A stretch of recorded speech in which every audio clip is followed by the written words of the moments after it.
Projekat na jedrima vremenskih zona u osnovnoj školi Laza K. Lazarević, koji su zajednički uradili učenici i profesori geografije, sinoć je imao svoju završnicu.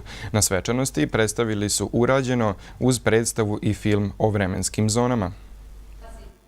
Ovaj originalni projekat rađen je prethodnih mjesec dana i na samoj završnici učenici su izveli predstavu o vremenskim zonama i na zanimljiv način interakcijom savladali lekcije iz geografije. Kao i svake godine i ove, u školi postoji veliki broj projekata koji su aktuelni. Jedan od njih je na jedrima i vremenskih zona koji je aktuelan u našoj školi zadnjih mjesec dana. Inicijativa je krenula od učenika, od nastavnika geografije i od zamjenika direktora škole Slobodana Bogdanović.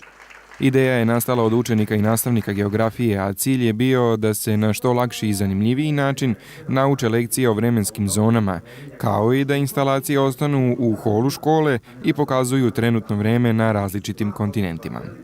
Cilj projekta je i edukativni, a i da učenici nauče sami da računaju vreme u raznim državama svijeta. Tu su im dati primjeri, oni imaju par gradova u kojima mogu da vide koliko je sati, također imaju i Beograd, pa mogu da porede vreme u našem gradu sa vremenom u Moskvi, u Londonu, Rio de Janeiru, Tokiju, Sidneju. Dobili smo 8 satova i na svakom satu imamo određen grad i to koji pokazuje vreme na cijelom svijetu.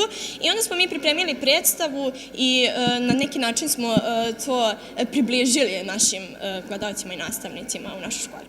U narednom periodu u dvorištu škole će biti otvoren i park drugarstva. Također jedan od projekata u čijoj izradi su učestvovali i učenici.